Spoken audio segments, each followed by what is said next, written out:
এখানে রাষ্ট্রপতি, প্রধানমন্ত্রী থেকে উপদেষ্টা সবাই বাংলাদেশে চিকিৎসা করতে হবে এবং সেই ব্যবস্থায় এই দেশের জনগণ চায়। একটা এমআরআই মেশিনের দাম 10 কোটি টাকা হলে সেটা 18 কোটি টাকায় কিনে 1 বছর পরে নষ্ট হয়ে যায়। সে এমআরআই খরচ পড়ে একটা 18 থেকে 20,000 টাকা। আমরা জিরো টলারেন্স পলিসি অ্যাডপ্ট করব।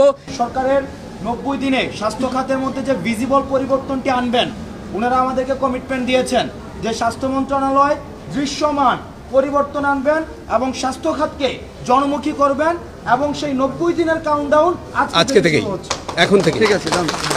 বিরোধী আন্দোলন করতে গিয়ে যে ছাত্র জনতা যারা আহত হয়েছেন তাদেরকে এক্সক্লুসিভলি ডেডিকেটেড ওয়েতে একটি চিকিৎসা করার পিছনে কারণ হচ্ছে যে এই যারা এখন ভর্তি আছেন 500-র উপরে, এদের প্রত্যেকেরই মৃত্যুর ঝুঁকি রয়েছে ইনফেকশন থেকে।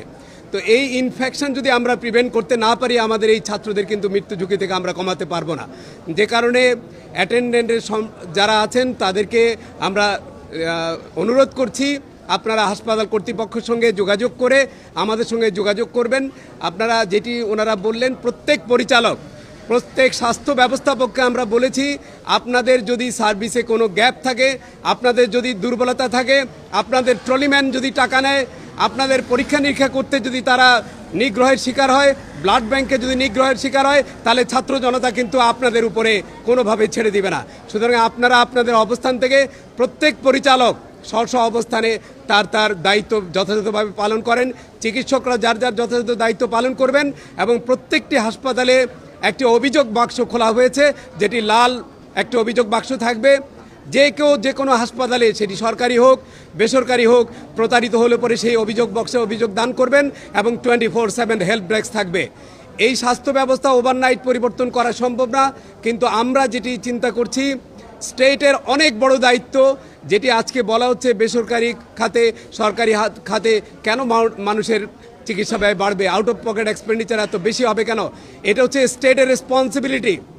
স্টেটকে দায়িত্ব নিতে হবে সার্বজনীন স্বাস্থ্য এবং চিকিৎসার জন্যে। কোনো মানুষেরই নিজের পকেট থেকে স্বাস্থ্য ব্যবস্থা দেওয়ার কথা না, এটি তার মৌলিক দায়িত্ব।